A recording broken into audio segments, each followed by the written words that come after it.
gente que não confessa pecado de jeito nenhum, né? Aproveito que hoje o pastor está lá, Black Friday, a gente dá uma disciplina aí, quem sabe, mais suave, né, missionário Islã? Quer disciplina mais tranquila, né? Ao invés de você pegar um ano de suspensão, você pega só 6 meses.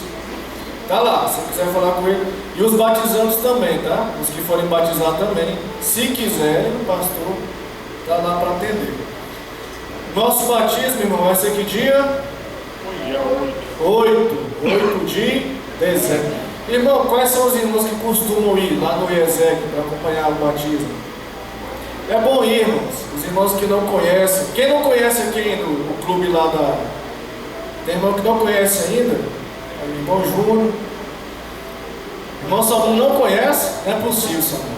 Eu não acredito nele. Está esse tempo todinho que não conhece.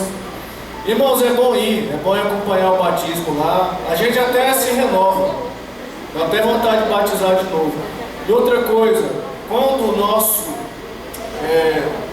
candidato ao batismo, ele sai da água, é muito bom ter alguém para receber, ter o pessoal da igreja para cumprimentar, os jovens, os adolescentes, é bom sempre estarem acompanhando, porque normalmente está com o jovem batizando, com o adolescente batizando. A gente vai ver se futuramente aí, porque nosso departamento, a verba é curta, né? Vocês precisam ofertar para o nosso departamento. Quem sabe que faz umas faixas aí, para os batizando, alguma coisa assim, tá? Mas se vocês quiserem ofertar para nós também, de 1.000, de 500, a gente está recebendo tudo. Irmãos, hoje, o tema que nós vamos falar aqui é o discipulado de Cristo. Vou fazer de tudo para terminar no horário. O discipulado de Cristo. Eu estava meditando aqui, irmão, sobre o início do material que eu escolhi para acompanhar, porque fala o seguinte, que o discipulado, ele não pode ser uma área periférica da igreja. Eu estava meditando sobre isso, porque existem algumas questões, algumas ministrações que eu sou apaixonado. Por exemplo, Lázaro falou aqui que nós estamos perto da última hora. E é um assunto que eu sou apaixonado, escatologia.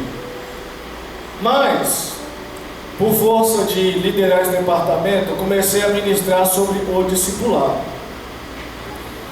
E o que é que eu entendo ministrando sobre o discipulado? Nós vamos ver hoje sobre o discipulado de Cristo. Que o discipulado, ele não pode ser um assunto de menor importância na igreja. Nós não podemos tratar o discipulado como um assunto que não tem o seu valor. Digo isso porque quando nós vimos a igreja, especialmente cultos de quarta e de quinta, que eu sei que muitos de vocês aqui faz um esforço danado para vir, não é? A gente cansa, vem cansado, igual o Lázaro falou, aí dá aquela colherada na patada de arroz, feijão, galinha caipira aqui espiritual, você pega aquela força. A gente vem cansado muitas vezes para a igreja, mas vem. E tem muitos de nós que vem naquela intenção de receber, né? Vou lá na igreja para receber um consolo, para receber uma palavra que vai me orientar, que vai me ajudar na minha vida pessoal. Não é isso, irmãos? Mas, quando nós tratamos de discipulado, basicamente, nós vamos falar de você doar e não receber. E esse talvez seja o desafio. O nosso desafio, enquanto líder desse departamento, de convencer a igreja, não através das minhas palavras, mas através das palavras de Cristo e de Deus, da importância de nós estarmos envolvidos com o discipulado. Por quê? Porque o discipulado é o método de Cristo. A igreja, ela só está aqui. Eu diria para você que você só está sentado confortavelmente nessa poltrona fofa, macia, no ar-condicionado, porque Jesus, ele discipulou 12 homens. É só por isso. Não tem outro motivo. Porque Jesus escolheu 12, escolheu uns que eram carga torta demais, que talvez, se dependesse de mim, de você, nós não escolheríamos. E talvez foi proposital, para nós entendermos o quê? que o discipulado transforma o ser humano. Porque você pegar um Pedro da vida, pegar um Judas, o Judas, coitado, não deu certo, né? Mas pelo menos estava lá. Pegar um Pedro, um Judas, um Mateus, pegar esse povo aí e transformar eles em gente, transformar em apóstolo, transformar em... O que é que isso implica dizer para nós?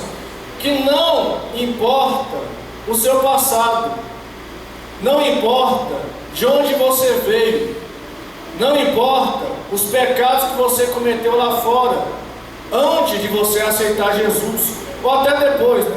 Porque tem uns que pecam tanto depois também que só misericórdia.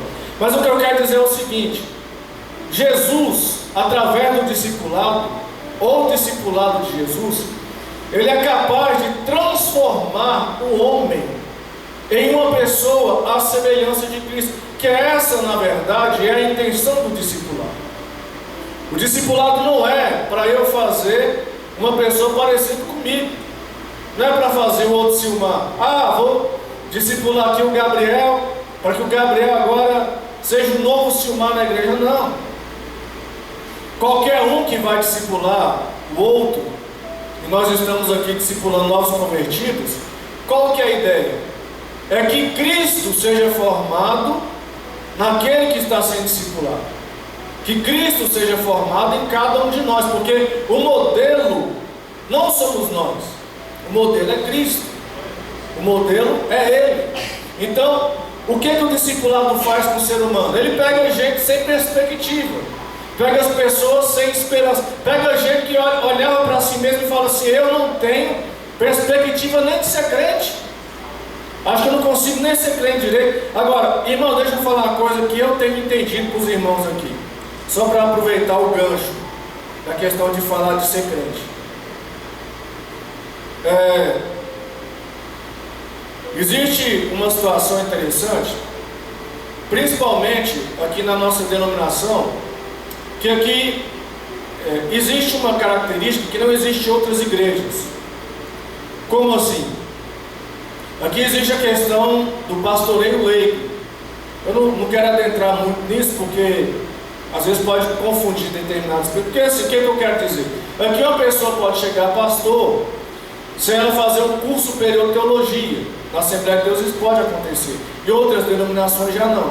Em outras denominações, se você quer ser pastor, você tem que ir fazer um curso superior de teologia e você se tornar um pastor de determinada denominação. Na nossa igreja não é assim. Na Assembleia de Deus você começa como auxiliar, depois diácono, depois presbítero, depois evangelista, missionária ou pastor. Correto, irmão? E agora tem missionário também e evangelista mulher. Bom, por que eu quero falar isso? Porque o discipulado, ele pode até trazer para você uma possibilidade de você crescer no ministério. Pode. Você às vezes se interessa, você tem uma chamada ministerial na sua vida. E o discipulado, ele pode ser a mola propulsora para você se desenvolver. Mas, deixa eu falar um negócio para os irmãos aqui. Antes de querer ser um ministro, antes de querer ser um evangelista, uma missionária, um pastor, um presbítero, queira ser um bom crente. É melhor nós sermos um bom cristão do que qualquer coisa que nós pudermos almejar. Se você for um bom crente, você já fez uma grande coisa na tua vida espiritual. Amém, irmãos? A melhor coisa que você pode fazer por você mesmo é ser um bom crente, é ser um bom cristão. Porque tem muita gente que ele atira lá no ministério: eu quero o ministério tal, mas ainda não é um bom cristão. E tem muita gente que já está com o ministério nas costas, mas não aprendeu a ser um bom crente.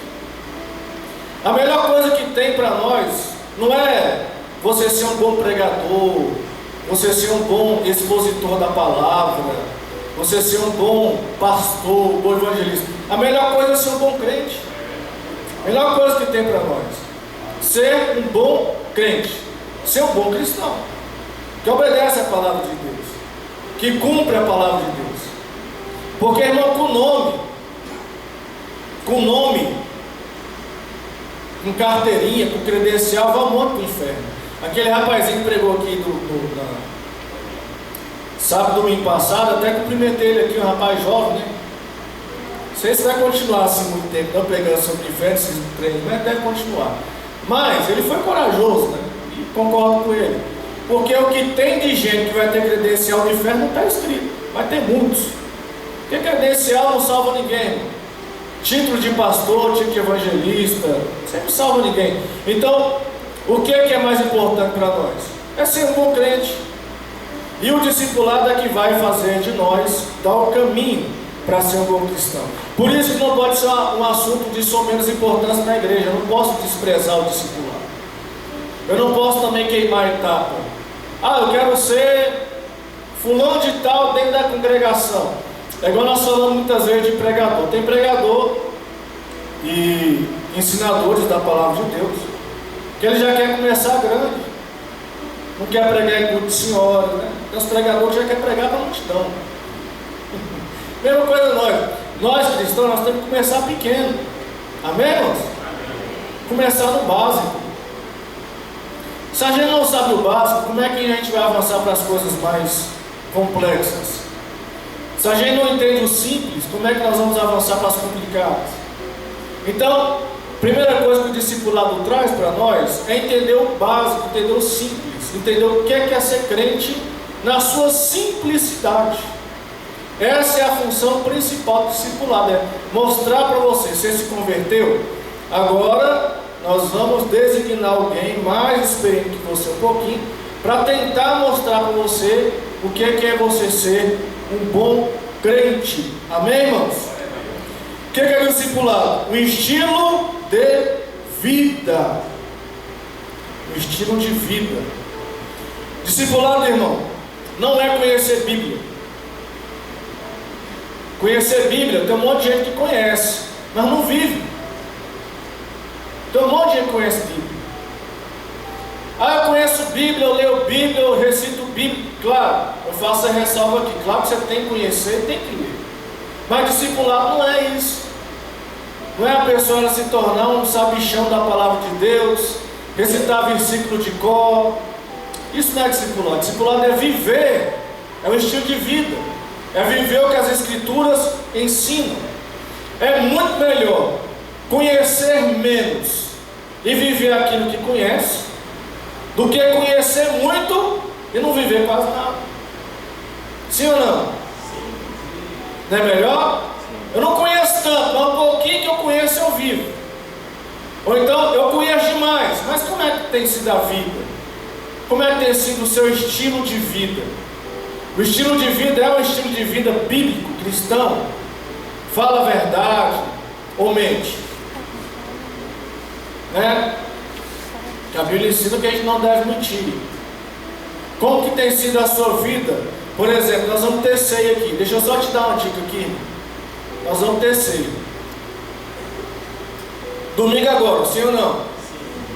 Domingo agora.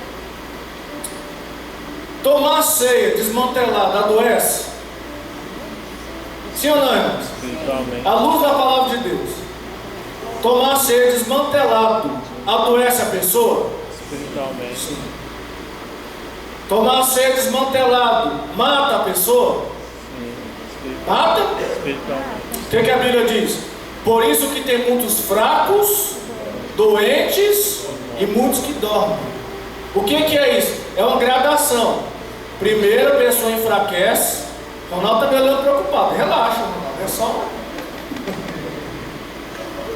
Primeiro a pessoa enfraquece, depois a pessoa adoece, depois a pessoa morre. Por que eu digo isso? Porque se nós tivermos um estilo de vida cristão, se o meu estilo de vida for ser um bom crente, eu vou me preocupar com isso.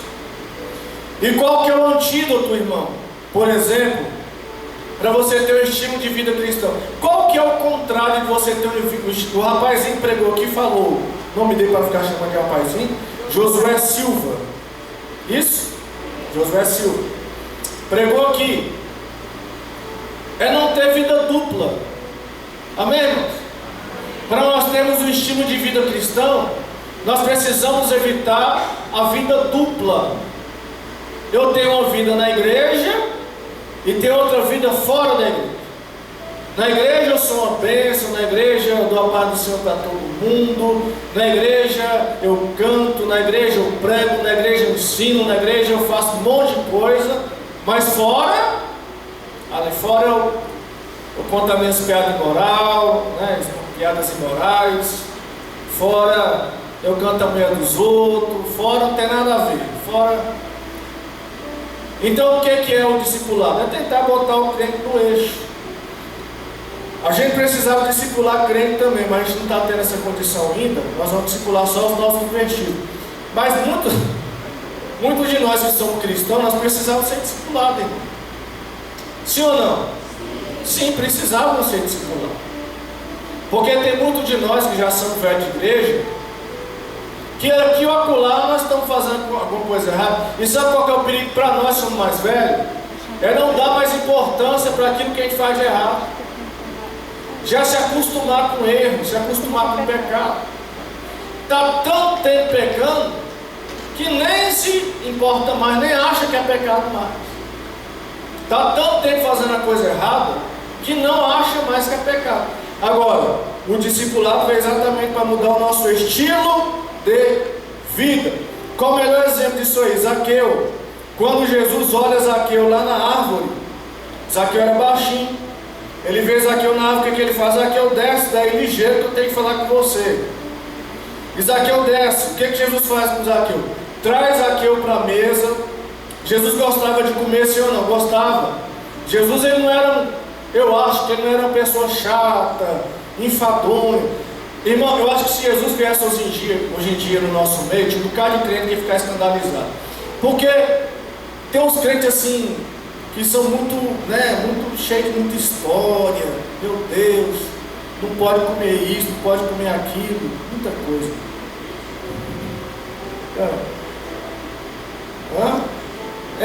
Umas picuinhas, tem. Mas Jesus, ele deve ter comido alguma coisa na casa de Zaqueu. Só que qual que é o principal? Ele falou do erro de Zaqueu. Falou: Zaqueu, olha, você é o seguinte, sabe qual que é o teu erro, Zaqueu? Você está sendo uma pessoa, provavelmente, estou conjecturando, tá, irmão? Procura isso na Bíblia, não, você não vai achar. Zaqueu, você é uma pessoa que provavelmente está roubando seus irmãos. Você está roubando seus irmãos, cobrando imposto mais do que você deve. Você está errado, Zaqueu. Porque o discipulado confronta pecado. Não existe discipulado que não confronta pecado, irmão. Mais cedo ou mais tarde nós vamos ter que tocar o dedo na ferida. Nem que seja de maneira suave, nem que seja de maneira muito bem educada, muito tranquila, mas mais cedo ou mais tarde tem que falar alguma coisa que está errado na vida da pessoa. Olha, isso aqui está errado na tua vida. E qual foi o resultado de Zaqueu? Meu estilo de vida não é um estilo de vida que agrada a Deus. Então o que é que eu vou fazer? Eu vou mudar. Não foi o que foi Zaqueu? Zaqueu não decidiu? Eu a partir de hoje vou mudar. E se eu defraudei meus irmãos, eu vou devolver quadruplicado. Agora a minha pergunta para você é: se Jesus se assentasse na mesa com você, o que Jesus apontaria na sua vida? Se Jesus fosse na sua casa e assentasse na sua mesa, vocês dois, sem ninguém ver, lembrando que Jesus não sou eu não sou onisciente, Jesus é. Então Jesus, ele chegaria, sentaria na sua mesa e falaria: ei, igual ele escreveu as cartas lá das 7 igrejas da Ásia Menor, Jesus elogia, mas Jesus repreende. Repreende por quê? Ele fala: eu conheço as tuas obras. Então veja, se Jesus se assentasse na sua mesa hoje, qual que seria a conversa dele contigo? Provavelmente ele ia te elogiar no discipulado dele, né? Nós estamos falando do discipulado de Cristo. Ele ia te elogiar. Se ele assenta na minha mesa, falar de mim, né? Silmar, muito bem, você prega, você ensina, você faz isso, você faz aquilo, mas tenho porém contra ti. O que será que ele ia falar para nós, irmão? Não fique pensando no irmão, não pense em você, porque nessa hora a mulher quer pensar no marido, o marido quer pensar na mulher, o irmão quer pensar no outro irmão. Ih, ó, se Jesus sentasse na mesa daquele irmão ali, meu Deus, pense em você, irmão. Como é que seria o discipulado dele contigo? O que é que ele falaria para você melhorar, para você ter um estilo de vida mais cristão? Porque você não se engane, Jesus iria falar. Talvez eu não fale, porque tem uns crentes perigosos, você tem medo. Tem dois tipos, né? Tem o perigoso daquele que é o casca de ovo, que tem uns crentes que você falar e desmancha todinho, então você evita falar. Agora Jesus, se ele sentasse na mesa nossa, ele falaria. Amém, irmãos? Vai para a tua casa pensando hoje, o que é que ele falaria para você melhorar? O que é que ele falaria? Como é que está lá na tua empresa? Como é que está lá no teu serviço? Como é que está lá na faculdade, no colégio, na casa, no trânsito? Para mim, uma repreensão que ele me daria era no trânsito. Falasse, tenho porém contra ti, que você no trânsito é estressado demais. Isso ele me falaria. Isso é certeza. Porque, meu irmão do céu, na hora que eu estou andando na frente do povo devagar assim, Jesus para ter misericórdia, eu falei, Senhor, minhas filhas que sofrem, né? Esse infeliz não anda, meu Deus, está passeando na cidade. É desse jeito, vai fazer o quê? Tomara que eu não tenha nada disso com os irmãos. Às vezes eu faço isso, fico lá no carro gesticulando, fico preocupado. Falei, meu Deus, será que é um crente que está lá naquele carro? Será que é um crente que está lá no carro da frente? Vai ficar de mau testemunho danado. O que é que tem que ser aqui para ser seguidor de Cristo? Amar Jesus sobre todas as coisas. No discipulado de Cristo, irmão, nada pode ser mais importante que Jesus na nossa vida. Amém? Jesus tem que estar acima de todas as coisas. Mas eu quero casar. Entre casar e Jesus, fica com Jesus. Amém, irmão? Mas eu quero ficar rico. Entre ficar rico e Jesus, fica com Jesus. E vocês acham que é brincadeira? Não é não. Irmão, o que tem de missionário que vai para o campo missionário, que muitas vezes eles tinham outros desejos no coração, mas Jesus falou, eu preciso de você lá na obra missionária. Você acha que vai todo mundo rindo, irmão? Vai nada. Pega na Bíblia, uma hora desse faz um exercício. Pega na Bíblia os homens e mulheres que Deus chamou e presta atenção se eles respondem tudo alegre. É tudo reclamando. É ou não é? O que Jeremias fala? Eu não, Jesus. Eu sou menino. É assim ou não é? Tipo assim, me larga de mão. Moisés, mexe comigo não, Jesus. Eu não tenho nem condição de mexer com isso. Eu tenho a boca dura, não consigo nem falar. É assim ou não é? E assim, Pedro, o que Pedro estava? Desviado. Desviado, Jesus tem que ir atrás de Pedro e falar, Pedro, tu me ama. Eu amo, Jesus, mas me larga de mão, não quero mexer com tua obra mais não. Tu me ama, Pedro? Apacenta as minhas ovelhas. Pedro estava desviado, irmão. Tinha voltado para a pesca. Não queria saber de nada de evangelho mais não. Não queria saber de pregar, não queria saber de nada não. Então, se a gente acha que colocar Jesus acima de todas as coisas é fácil, não é. Tem hora que é difícil. Tem hora que você tem planos aí que dependem de você deixar o teu ministério em stand-by, deixar a tua vida cristã um pouco mais devagar. Você fala, vou nesse projeto. Agora a pergunta é, o projeto que que nós queremos entrar, faz parte do discipulado de Cristo na nossa vida? Porque a gente precisa perguntar, o que nós queremos fazer está de acordo com a vontade de Deus, irmão? Porque é uma pergunta que você tem que fazer como crente. Sim ou não? Tem que fazer. Eu tenho um projeto para a minha vida. Fala, irmã Gislaine. Esse horário.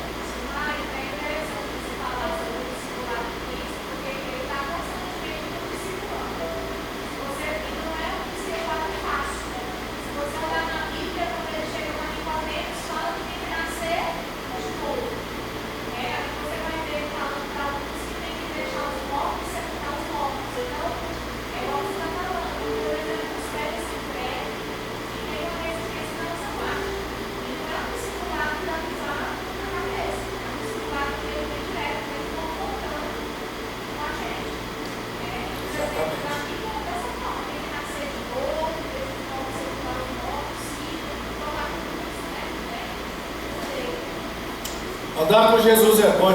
Qual a parte boa de andar com Jesus? É que quem realmente decide entregar a sua vida para Jesus, assim, entregar a vida mesmo, uma coisa que eu me arrisco a dizer aqui, é que você vai ver e viver muito milagre.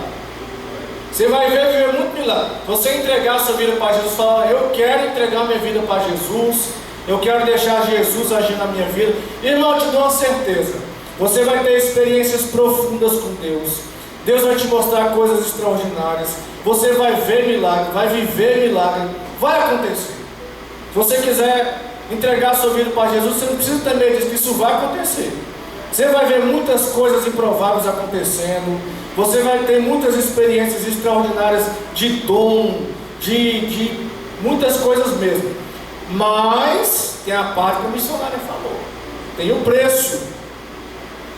Porque o andar com Jesus é viver o extraordinário. Mas nas coisas ordinárias, e aqui ordinário você está entendendo, né, irmão? Ordinário que eu estou falando é de emprestável, não, ordinário, de ordem. As coisas ordinárias, Jesus ele vai cobrar de nós. Porque se nós quisermos ver o extraordinário com Deus, o nosso ordinário tem que estar em ordem. Por isso que se chama ordinário. É porque tem que estar em ordem. E para colocar em ordem, muitas vezes, Deus ele tem uma didática que nos aperta, que nos faz chorar, que nos faz gemer. Porque o discipulado com Cristo, ele é maravilhoso, mas ele tem esse lado aí, de nos ensinar muitas vezes puxando a nossa orelha. Tem que renunciar a tudo quanto tem que ter obediência à palavra de Deus, tem que amar como ele amou, e tem que dar fruto que permanece. Irmãos, um ponto aqui, obediência à palavra de Deus. A obediência à palavra de Deus, para Deus e para Jesus, é um ponto inegociável do discipulado, não tem negociação.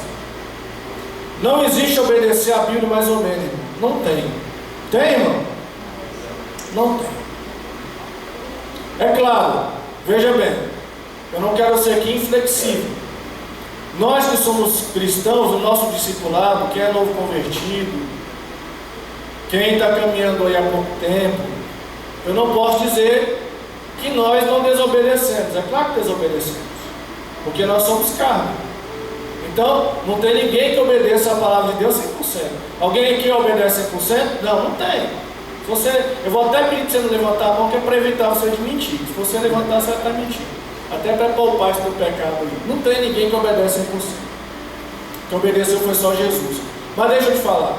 Nós, com relação à obediência à palavra de Deus, existe uma coisa que é a luta da carne contra o Espírito. Essa luta tem que existir na nossa vida.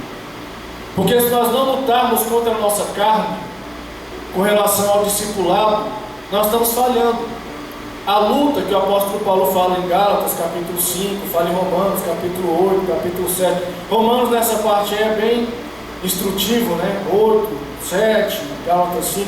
Fala dessa luta da carne contra o Espírito. Essa luta, ela tem que existir na nossa vida. A luta para obedecer a palavra de Deus, ela tem que existir. Amém? Porque se eu não lutar, e é uma luta, irmão. Eu antes tinha quando eu era um pouco mais novo, eu tinha um pensamento que hoje eu vejo que é um pensamento errado. Por quê? Eu pensava assim, não, se eu tenho o Espírito Santo de Deus na vida, obedecer a Bíblia vai ser fácil. Eu pensava assim, alguém já pensou assim também? Já pensou? Eu pensava assim, não, o Espírito Santo de Deus está na minha vida, eu sou um crente, obedecer a Bíblia vai ser fácil. Eu procuro essa facilidade até hoje, nunca achei. Até hoje estou procurando a facilidade de obedecer a Bíblia. Não acho fácil. Você acha fácil, irmão? Eu não acho. Eu acho difícil. O Espírito Santo em tudo ainda acho difícil. Eu acho que tem hora na nossa vida de crente que é muito difícil obedecer. E o que acontece? Por ser difícil, muita gente se entrega à desobediência. É isso que acontece. Ah, não é muito difícil. Eu prefiro me entregar à desobediência do que lutar para obedecer. E no discipulado de Cristo, nós temos que lutar para obedecer até o final. Agora, vai uma palavra de consolo para você, para nós, né? Não é fácil obedecer, mas com a maturidade se torna um pouco menos difícil. A partir do momento que você vai se tornando um cristão mais experiente, um cristão mais vivido, se torna menos difícil obedecer a palavra de Deus. E nisso nós temos que perseverar, porque obediência é perseverança. Porque, irmão, se nós fôssemos falar com os jovens aqui, o jovem tudo cai. Não adianta chegar para mim e falar: Silmar, eu sou um jovem que não cai. Jovem tudo cai. Cai, que eu digo, não é cair em prostituição, não, cai em pecado, que eu falo. A Bíblia fala assim: eu vos escrevi jovens porque sois fortes. A palavra de Deus está em vós, já venceste o maligno. Lá não está falando de jovem de idade. É jovem de quê? Jovem de novo nascimento, porque ela está falando praticamente um novo convertido que está novinho na fé. Quando ele fala: eu vos escrevi jovens porque sois fortes, ela está falando de alguém que se converte, está no primeiro amor. Porque quem está no primeiro amor verdadeiramente é forte. Ele tem muito mais condição de vencer o pecado do que um crente que já está acostumado com as coisas de Deus. Mas o que eu quero falar do jovem? Por exemplo, só para exemplificar.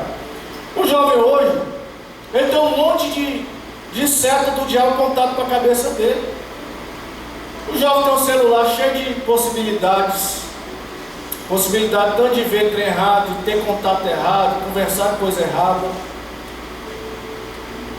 Então o que é que acontece? A juventude cristã hoje, ela passa numa peneira fina, irmão. É difícil ser um jovem crente hoje. Acho que deve ser, que eu não sou mais jovem, não me acho mais jovem. Acho que deve ser difícil ser um jovem crente hoje. Mas aí vem aquela situação: o jovem se converteu. O jovem se converteu. E digo isso até por experiência de discipulado. Eu não vou contar experiências que eu tive aqui de pessoas que estão sendo discipuladas, para não ser antiético. Mas a luta é tremenda. É tremenda. Coisa de fazer você chorar. Do jovem querer ficar de pé e não conseguir. Isaías talvez sabe ali também como é que funciona. Quem lida com droga, quem lida com álcool, quem lida com essas situações aí. Você conversa com um jovem que está vindo desse mundo, irmão. A luta de um jovem desse para ficar de pé, a gente não deve julgar, porque é muito difícil. Mas aí qual que é a situação que eu estava falando? Eu estou falando de jovem, mas temos aí também, né, que, enfim. O que acontece? O fato de eu estar lutando com o pecado e ser difícil, a saída não é me entregar para o pecado, irmão. Eu estou lutando com determinado pecado da minha vida. Aquele pecado lá está difícil demais. Eu estou pecando ele o tempo todo. Que tem alguns pecados na vida de crente, de novo convertido, que são pecados recorrentes. Tem ou não tem? Tem. Tem pecado que as pessoas caem o tempo inteiro. É caindo, levantando, caindo, levantando, caindo, levantando. Tem. Agora, o que acontece? O fato de ser difícil a luta não significa que deve se entregar para o pecado.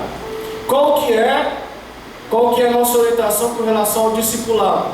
É persistir na luta contra o pecado até vencer, até subjugar o pecado. Porque a Bíblia diz o quê? Sujeitai-vos a Deus, resistir a quem, irmãos? Ao diabo, e ele fugirá de vós. O diabo, eu vou falar isso aqui com muito temor, porque eu não gosto de ficar desafiando o diabo não. Longe, não gosto nem que o diabo perto de mim. O diabo talvez seja um adversário menos perigoso do que a nossa carne. Porque o diabo, a Bíblia fala que a gente resiste a ele. O diabo vem, nos sugere os pecados, mas você pode resistir ao diabo.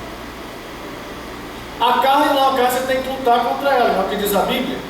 O diabo você resiste, a carne você tem que lutar. Então, teoricamente, o diabo é menos perigoso para nós do que a nossa carne. A nossa carne ela é muito mais perigosa, ou ela é mais perigosa do que o diabo. Porque a nossa carne você tem como se desencarnar, irmão? Porque tem uns crentes que eles acham que é desencarnar. Tem uns crentes que pensam que estão virando um anjo. Não tem como eu me desencarnar. Você vai ficar com essa carne até você morrer. Então qual que é o problema disso? É aquela, eu não queria citar coisas mundanas aqui no público, que eu acho errado. Mas o Tiririca, ele tem um negócio que ele fala assim: eu tentei fugir de mim, mas onde eu ia eu estava. É mais ou menos isso mesmo. Você tenta fugir de você, mas onde você, né? A carne você não vai. Então no discipulado, o que acontece? A carne, ela é presente o tempo inteiro. Eu não tenho como eu fugir da minha carne. Ah, vou deixar minha carne aqui e vou viver só minha alma. Tem como? Não tem jeito. Tua carne você vai levar para onde você for. E levando a carne junto, você leva o que? A tendência pecaminosa. Porque a tendência pecaminosa não está no espírito. O que a Bíblia fala? Vigiai e orai. Por quê? O espírito está pronto. Por que o espírito está pronto, irmão? Porque ele é regenerado. Mas e a carne? É fraca. O espírito está pronto, porque quando você se converte, o teu espírito ele nasce no que é o que a Gislane estava falando lá. Jesus falando para Nicodemos: olha, Nicodemos, se você não nascer de novo, irmão, uma questão interessante. Nós que estamos na igreja pós Cristo, depois de Cristo, nós ainda temos a vantagem. Por quê? Porque a Bíblia fala o seguinte: se alguém não tem o Espírito de Deus, e talvez seja valioso falar isso aqui para algumas pessoas. Por quê? Porque, por exemplo, foi ministrado o batismo do Espírito Santo aqui sábado passado. E talvez algumas pessoas ainda não entendam esse ponto. Eu acho que muita gente entende, mas talvez valha a pena dizer. Quando o crente se converte, ele já recebe o Espírito de Deus. Amém, irmão? Amém. Porque a Bíblia diz o quê? Se alguém não tem o Espírito de Deus, esse tal não é dele. Se converteu, você recebe o Espírito Santo na tua vida. E o que acontece? A regeneração. Por isso que Jesus vai dizer: vigiai, porque o Espírito está pronto, porque o Espírito está regenerado. Agora, e a carne? A carne é fraca. E só para não deixar passar a batida questão do batismo, o que é o batismo? O batismo é uma capacitação espiritual a mais que nós recebemos, não é isso? O batismo é o quê? Nós sermos revestidos de poder. É quando Jesus Cristo fala o quê? Ficar em Jerusalém, até que do alto seja revestido de poder. Então o que é o batismo do Espírito Santo? É revestimento de poder. Mas todo crente convertido tem o Espírito Santo. E o que acontece com relação à obediência? No discipulado, você que é novo convertido, você que se reconciliou, quando você vai pecar, o Espírito te ajuda a obedecer. Por quê? Porque o Espírito é que nos convence do pecado, de que mais? Da justiça. Bom, então vamos lá, irmão. Como é que é o processo? Tinha um monte de coisa aqui que vai dar para falar nem a metade, mas vamos lá. Como é que é o processo? O novo convertido,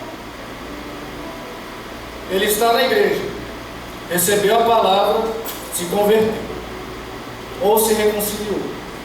O Espírito Santo vem para a vida dele, vem ou não vem? Vem. O Espírito Santo vem para a vida do novo convertido para fazer o quê? O Espírito Santo vem para a vida do crente para fazer o quê? Fala aí você. Transformar também. Mas vem fazer o quê? Só para você entender. O Espírito Santo ele é substituto de quê? O apóstolo Paulo fala sobre isso muito bem. O Espírito Santo ele substitui o quê? A lei. Porque no Velho Testamento vigorava a lei. E o que a lei fazia? A lei dava limite para o homem. Você não pode levantar a mão para sua mãe, senão você vai morrer. A lei falava isso. Você não pode adulterar, senão você vai morrer. Era assim ou não era? Era. A lei vinha para dar limite para o homem. O que o Espírito Santo faz? Vem para dar limite.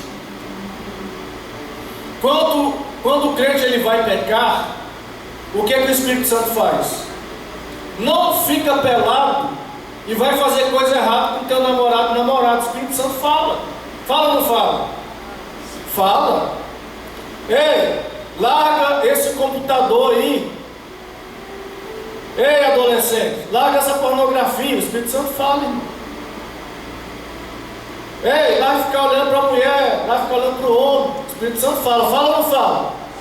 Aí qual que é a decisão? É se vai obedecer ou não. Fala, irmão.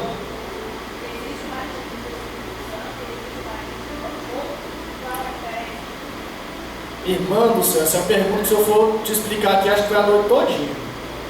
Porque, na verdade, Jesus fala sobre isso, Espírito Santo e com fogo. Tá. Só que aí, para eu te explicar isso aí, eu tenho medo de te confundir mais do que explicar. Veja, o que é o batismo com fogo? Será que eu falo, irmãos? Onde é que tem fogo, irmão? Fogo. Quando você pensa em fogo, você pensa em quê? Você que é crente, você pensa em fogo, você pensa em quê? Claro, você pode pensar, se uma mais tem as línguas repartidas como que de fogo. Eram línguas de fogo? Línguas como que de fogo. Agora, onde é que tem fogo de verdade? Inferno. Então muitos teólogos falam o quê? Que o batismo com fogo é a capacidade que Jesus Cristo tem de mandar as pessoas para o inferno. Porque a Bíblia fala o quê? Claro que muita gente vai dizer assim, mas não, o batismo com fogo é o fogo do Espírito Santo que vem sobre as pessoas. Então por que Espírito Santo e com fogo? Por isso que eu estou falando, a pergunta teologicamente complexa para eu te explicar. O fogo aí é o fogo do Espírito Santo, tá? Se quiser seguir essa linha, não tem problema. Só que se você for analisar a questão da hermenêutica, da exegética, a questão do fogo em si, você vai ver que existem comparações e existe o fogo literal. Porque quando a Bíblia fala que nós temos que temer aquele que pode mandar não machucar o corpo, mas pode mandar para o inferno, não está falando do diabo, está falando de Jesus. Porque quem pode mandar um para o inferno não é o diabo. O diabo não manda ninguém para o inferno, porque ele vai estar lá junto. O povo vê muito desenho animado, o povo fica vendo desenho animado, e o povo pensa que o diabo é o chefe do inferno. E tem muita gente que fica vendo Pica-Pau, cresceram assistindo Pica-Pau, né? Pica-Pau, Tom e Jerry. Aí nesses desenhos o diabo aparece lá reinando no inferno. Aí os crentes crescem com a ideia, Isaías, que o diabo é o chefe do inferno. E tem umas profecias também, assim, que eu fico analisando, né? Ah, o chefe do inferno é Jesus, irmão. Tanto é que a Bíblia fala o quê? Que ele pegou a chave de onde? Do inferno. Se ele pegou a chave do inferno, quem é que manda lá? É o diabo? Não é, é Jesus que manda no inferno também. E quem pode lançar o homem no inferno não é o diabo, é Jesus. Tanto é que ele vai falar, apartai-vos de mim, maldito, para onde? Completa o versículo aí, irmão. Apartai-vos de mim, maldito, para onde? Para onde, irmão? Para o fogo eterno. Então, cuidado com o batismo com fogo. É bom ser batizado com o Espírito Santo. Com fogo aí fica ligeiro. Agora, se você quiser pensar que é o fogo do Espírito Santo, fique em paz. Só que lá na Bíblia, lá fala que eram línguas repartidas como que de fogo. Lá não fala que era fogo. Mas se você quiser achar que é o fogo de Deus também, fique em paz. Só que não fica pedindo demais não, que depois acontece. Vamos lá. Para finalizar aqui, eu estou no final. Tem a base bíblica aqui do discipulado. Por que fazer discípulo? Irmão, vou só falar de uma parte aqui, vou ter que, na próxima aula, vou ter que falar mais desse tema. Só que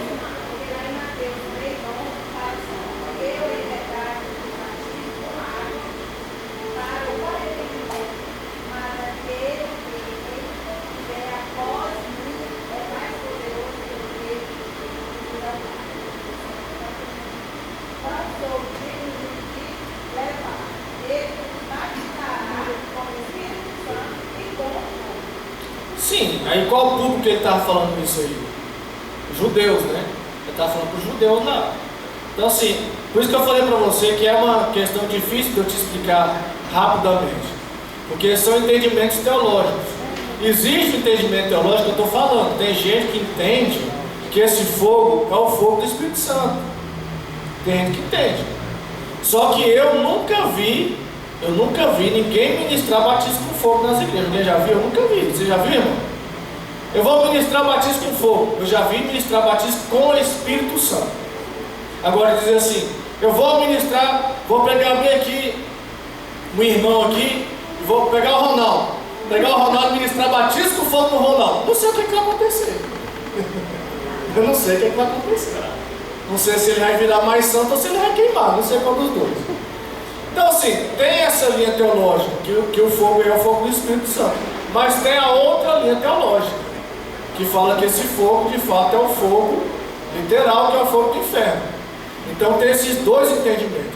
O fato dele falar, ele vos batizará, não implica significar que tem que ser o fogo do Espírito, porque tem gente que vai ser batizado com fogo, infelizmente não vai ser o fogo de Deus, né? É o fogo do inferno. Agora eu estou falando, se quiser entender o que é o fogo do Espírito Santo, fique em paz. Eu acho que isso aí não muda tanta coisa não, até porque eu nunca vi ninguém da igreja aqui ficar pedindo para ser batizado com fogo. Agora pede, né? Pede e vai que acontece um trem diferente na tua vida aí. Fala, Jesus, tem um hino, corinho. Batiza-me com teu fogo, não tem? Batiza-me. Fica cantando uma hora, Deus te batiza com fogo. E aí a gente vai descobrir como é que é esse negócio aí, né? Eu acho que eles estão querendo que seja o fogo de Deus, né? Mas eu acho que isso aí, canta, que uma hora Deus realiza o desejo, a gente descobre que fogo é esse. Tomara que seja coisa boa. Mas tem essas duas linhas teológicas aí. Irmão, o povo está tão envolvido com o negócio de fogo. Eu fico vendo as músicas de hoje em dia. Tem uma música que está muito famosa no meio dos crentes, né? Do meio dos jovens, aliás. Quem diz que tem lenha para queimar. Como é que é a música lá que dá lenha para queimar? Acende não sei o que lá, que ainda tem muita lenha para queimar e tal e coisa. Eu fico pensando, vai que Jesus resolve queimar essa lenha mesmo de verdade. Quem que vai virar isso aí? Porque a gente começa a cantar os negócios e não sabe às vezes nem o que está cantando, né? Porque nós estamos imaginando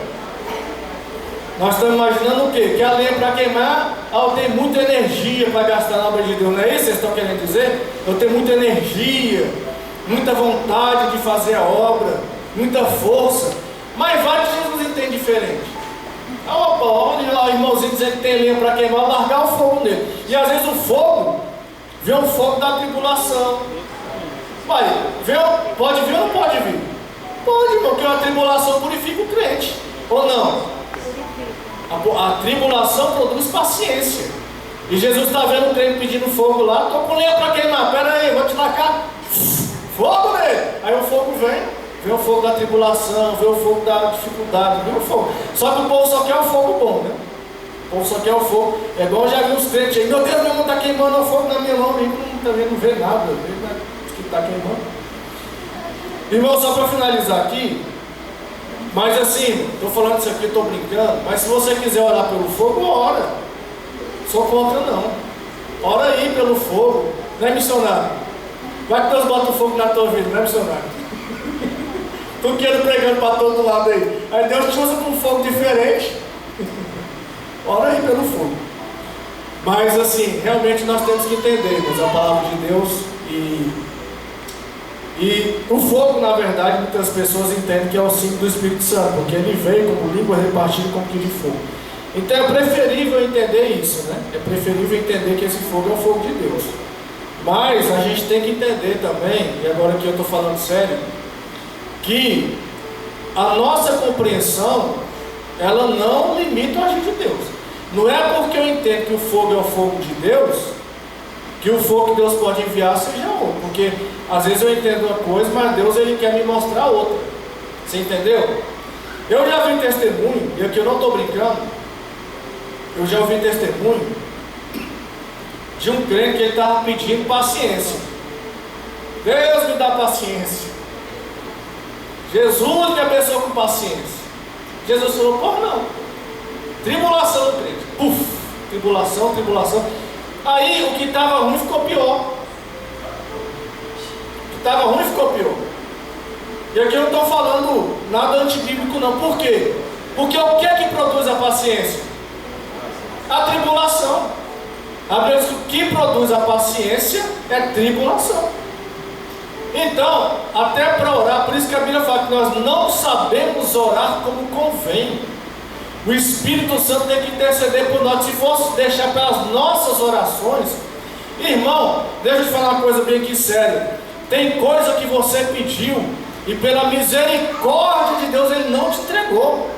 Foi misericórdia dele. Porque se Deus entregasse tudo que a gente pede, a gente estava enrolado, irmão. A gente é igual criança muitas vezes para com Deus. A gente fica fazendo birra. Deus me dá, me dá, me dá. Deus fala, rapaz, você não sabe o que você está pedindo. Não, Deus me dá. Aí rola no chão e faz birra. Ah, Deus é ruim. E chora. Deus não é bom comigo não. Fala, rapaz, tu não pede isso, rapaz. Tu não sabe o que você está falando. Aí faz tanta birra que Deus fala, toma, puf. Ah, o diabo se levantou. O diabo se levantou não. Você que pediu isso aí, e agora se vira. Porque o crente é assim, ele começa a orar pelas coisas, Deus me dá, me dá, me dá, me dá. Aí muitas vezes não bota diante de Deus as coisas, começa a ficar pedindo, Deus dá. Aí quando a tentação vem, quando o problema vem, o que o crente faz? Me ajuda a orar que o diabo se levantou. Aí vai lá, o irmão Lázaro, o evangelista Lázaro, que é da libertação, aí vai botar a mão na cabeça do crente orando, repreendendo o diabo. Olha, eu estou aqui para repreender o diabo em nome de Jesus. Aí Deus está falando, tira a mão da cabeça dele, Lázaro. Ele que caçou conversa. Se tu botar a mão na cabeça dele, vai sobrar para tu também, junto com ele. Acontece isso ou não, irmão? Acontece, irmão. Acontece. Você acha que dá para ficar botando mão em tudo que é cabeça de crente por aí? Dá nada. Você tem que saber por que o crente está daquele modelo. Porque tem crente que caçou conversa com Deus, Deus está tratando ele, e tem uns outros que estão querendo repreender o diabo na vida do crente. Não tem diabo coisa nenhuma, não tem diabo nenhum naquilo ali. É Deus tratando. Diga, irmão.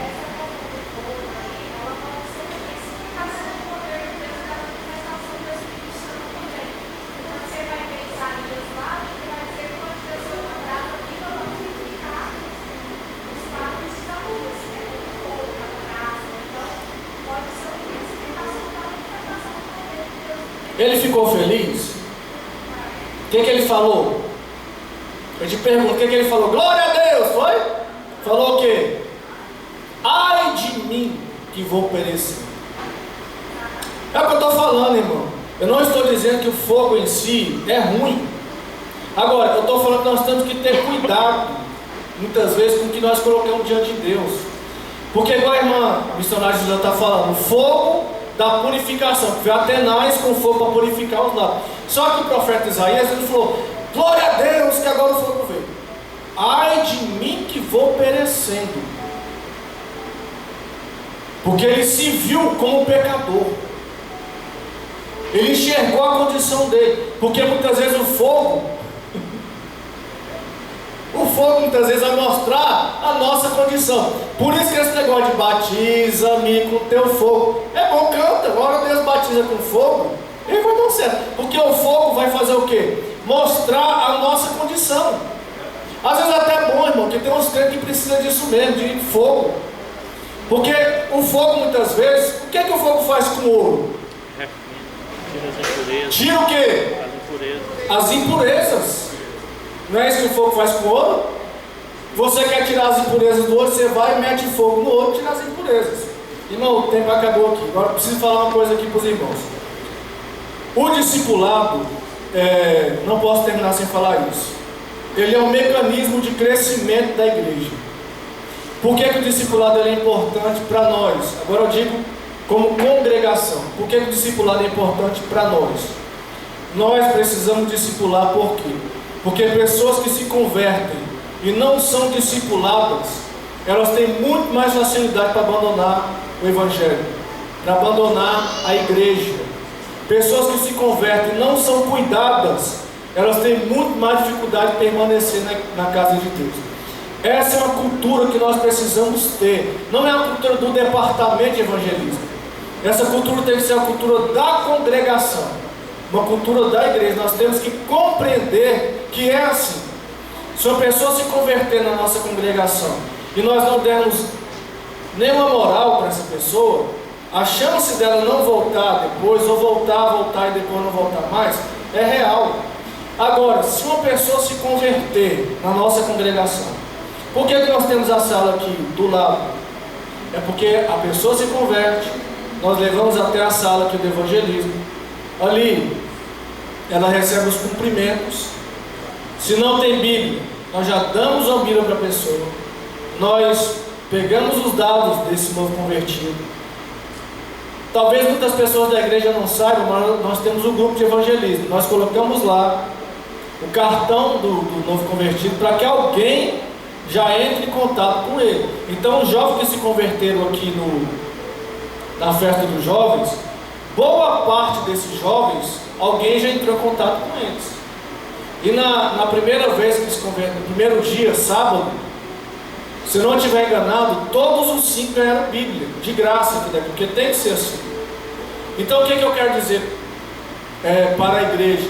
Que o discipulado é uma ferramenta de crescimento saudável da igreja. Porque a pessoa que ela é discipulada, ela cresce sabendo qual que é o estilo de vida cristão. Se o mal nunca mais vai pecar, vai, porque a gente é lerdo, peca mesmo, não adianta, vai continuar pecando. Mas o discipulado, ele ajuda a pessoa a ter a consciência cristã muito mais apurada. Ela vai conseguir ter uma noção melhor do que é ser crente. Para falar português bem tranquilo, vai ter uma noção melhor do que é ser crente, vai ter uma noção melhor do que é ser um cristão. E vou terminar como comecei. Muito melhor, irmão, do que você ter um ministério maravilhoso aí, muito melhor. Diga isso aqui de experiência. Melhor do que você ser um pregador de ponta, melhor do que você ser um grande professor, melhor do que tocar, melhor do que cantar, melhor do que qualquer coisa, é ser um bom cristão. Seja um bom crente, irmão. Seja um bom crente. Se você for um bom crente, você já está fazendo muita coisa na tua vida. Olha para você mesmo, se analisa, obedeça a palavra de Deus. Claro, com isso eu não estou falando que você não deve buscar o mesmo crescimento, ao mesmo ter ministério, ao mesmo que Deus te usa, ao mesmo, você tem que almejar e tem que receber. Mas acima de tudo, o que nós temos que almejar é ter um estilo de vida cristão, um estilo de vida de crente. É fácil nesse mundo que a gente está vivendo? Não é fácil. Eu arrisco a dizer que é difícil demais, mas volto a dizer, nós temos que lutar até o final. Para a gente, a palavra é perseverar até o fim, para que a gente consiga. O que eu quero falar com isso? Está difícil? Passa a tua dificuldade dentro da igreja. Está lutando? Passa as tuas lutas dentro da igreja. Está sofrendo? Passa o teu sofrimento dentro da igreja. Porque se aqui dentro, com o apoio dos irmãos, gemendo, chorando é difícil, imagina abandonar e viver a vida de pecado. Então, o conselho que eu dou para os irmãos, principalmente para os novos convertidos, é esse. Se tiver difícil, conte com a igreja, passe a dificuldade na igreja, luta dentro da igreja, porque é como o Lázaro falou aqui. Às vezes nós vamos para um culto desse aqui cansado, desesperançoso muitas vezes, sem muito rumo na nossa vida. E a palavra de Deus é que nos alimenta. A palavra de Deus é que nos dá direção. A palavra de Deus é que nos faz ficar mais forte espiritualmente. Deus abençoe. Eu passo aqui para o evangelista Lázaro.